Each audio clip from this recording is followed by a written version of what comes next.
Thank you so much. Has any one of us ever experienced a painful moment in life? Anyone in the audience? Oh, people have not experienced pain here. When painful things happen to us, many times we ask ourselves the question, why me? And sometimes we try to find fault within ourselves to justify the circumstances that have happened. And when we don't get the answers that we expect, we tend to be very frustrated. It's 2 p.m. on a chilly Friday in November 2010. I am traveling home in a taxi, and I'm very tired because it's been a long morning walking downtown Kampala. I choose to take a window seat in the taxi and just right there raised my head just so I can, catch some breath. Our taxi stops at this red light for about 2 minutes. And somehow, my eyes land on somebody across the road who looks familiar. I decide to look closer, and I'm right. I know this man. All of a sudden, I just turn my face back and push my down the car seat and try to make sure that he does not look at me to recognize me. And right there, my body starts shaking, and I get these panic attacks, and I just start sweating, and my mind just plays back all these memories that I had deliberately buried for many years. I thought at the age of 12, something happened that completely changed my life. I was raped by my stepbrother. And I was intimidated for many years with silence. That silence took on different personalities. Sometimes and many times it was shame, a feeling of guilt, self-condemnation, a feeling of being so unworthy and just feeling so rejected and just having so many questions, a deep loneliness that I could never explain. And I grew up as a young girl. I struggled to fit in. I struggled to kind of find acceptance because there was just this looming question over my life. Why me? And as I walked into workplaces and finally got an opportunity to go back to school, I always wanted to fit in. I was, keeping up appearances and trying to keep friends and trying to be good and look good and struggle with all that. And here I was, after all those years, working so hard to just live a normal life, just to be a normal person. And then I see my brother again. I felt like life was being very unfair. But this time round, when my past came back right to my face, I had a choice to make. I had a choice to bury it again or to deal with it. And I made the choice to deal with it. I was blessed to have friends that genuinely cared. And I found the courage to open up to them and to tell them what I had actually gone through.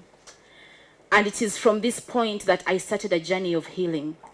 I started a journey of realizing that it was not actually my fault. I started a journey of accepting who I was and what I had within me.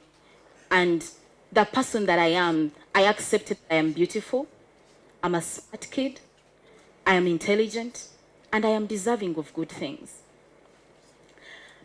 Sometimes it is easy for us to be locked up in the phase of why me when we have experienced sexual violence.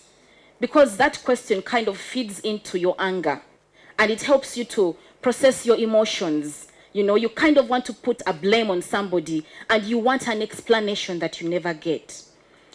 But with the moment I decided that this comfort zone or the phase of why me was just so overrated, I dared to push myself out of that comfort zone. And I raised my head out of my pity hole and looked around. I realized that there are more girls that have experienced what I have gone through. At least 1 in 4 girls in Uganda has either been sexually abused or is, and they're dealing with the effects of that. And then I read about 1 billion women and girls in Uganda that are living a lifetime of effects as a result of sexual abuse. And although the problem is real and it is big, it is quite interesting to see that it is simply summarized in figures and numbers and statistics, right? You look at the graphs in research findings, and because you can't put faces to it, it kind of feels like there's no connection. So I made a choice that I'm just not going to be a statistic that is used for fundraising, pitches, or research reports. I decided to be part of the solution. And my heart was specifically drawn to the plight of girls that find themselves in situations where they're being sexually abused and then they get pregnant. Many of us call them teen mothers, and sometimes we don't have the right name for them. And I want to call them the girl with a child. These girls, despite the things that they go through, according to the report of the police report 2017 on gender-based violence, it was clear that over 4,000 girls have been sexually abused. They have been either defiled or raped or have had an incest experience. And most of these girls end up getting pregnant. But what happens? They're being chased away from home. They're being sentenced to a lifetime of failure. They lose their rights to education. They lose their rights to proper nutrition and care.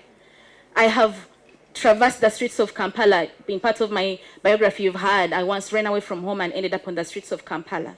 I went back to the spot that I used to stay on, and I met girls that were pregnant and sleeping just on that road.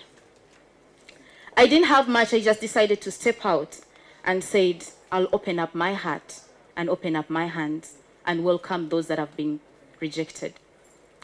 In 2011, I founded the Remnant Generation. The word remnant means survivor. Our mission is to rescue and restore lives of teen girls that have conceived as a result of sexual assault. We invest in their flourishing by providing safe spaces, giving them the much needed counseling and healing support that they need, and also providing them access to healthcare and education, and also providing an opportunity for job training. When these girls walk into our center is found in Busega. Many of these girls come in when they are completely lost, broken and alone, and forsaken by their own. I specifically remember a story of a girl I will call Zil. Zil came to us in 2016. And this is a girl that had been chased away from home by her mother when she found out that she was 3 months pregnant. Zil was defiled, but the mother didn't want to listen because traditionally you have become, a source of embarrassment to the family when you're a pregnant girl. So she was chased out of the home and she ended up on the streets of Kampala. And all she had was 2 dresses and a black polythene kavera. That was her entire household. She quickly found friends with the other girls that were staying on the street. And one of them introduced her to the idea of finding a job at a bar that is somewhere in Nankulabye, a slum in the Nankulabye suburb in Kampala. Zil goes ahead and says, oh, well, at least now I can have a job and I can do something with my life. She goes ahead to get the job, but when she gets there are 2 things that she was expected to serve: a bottle of beer and her body. Even though she was pregnant, at 3 months it was not yet showing, but she had to serve men beer, and then after being tipped, in return, she had to serve her body. And she did this for a few times. And although she was uncomfortable with it, she had no idea what other way to survive. So one day, the manager of the bar comes and also requests for the same services. And on this day, Zil decides that it's enough. She abandons the job and runs back. In her own words, she says, I was ready to take my life. But just like fate could have it, when she got back to the street that night, there's this group of women that were doing a general outreach to girls, and they called her out, and she just joined in with everyone else, and they went to this church that was having long overnight prayers. She says that at least when she got there, she could just get lost in the multitude, and then the pain and the thoughts could at least come down and just settle in the crowd. Luckily enough, she found that this church had this big abandoned bus, and at least now Zeal had found a warm place, a safe shelter to stay. But because she had taken long without eating, she had never been for antenatal care, she started getting sick. And one day while she was stepping out of the bus trying to go to the bathroom, she collapsed. And that is when people noticed that there was somebody that is not well. So they came and picked her up, took her to hospital, and the good thing is that there was a lady that knew about me and gave me a call, and were able to go and rescue this girl.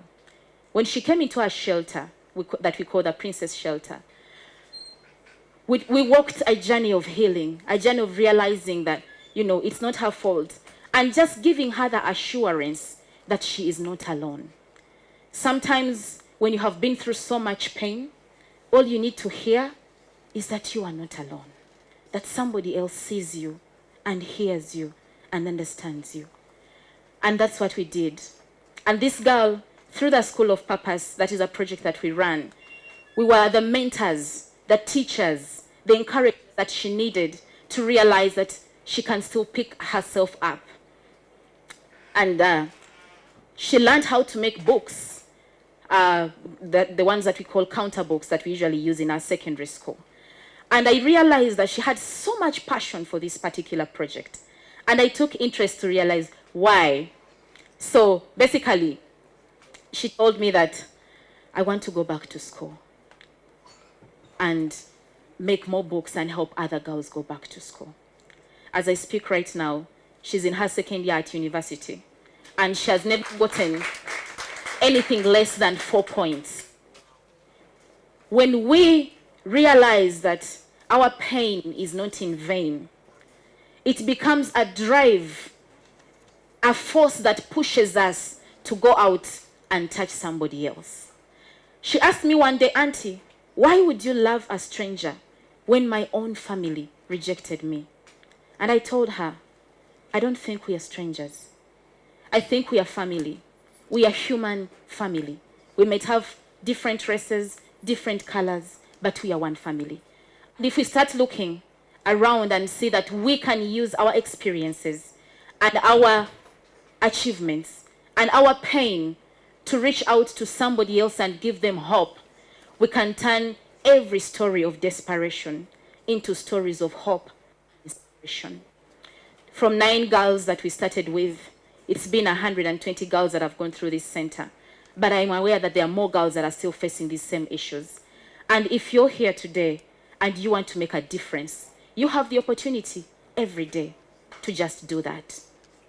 I'm so happy that we managed to share this moment together today. Thank you.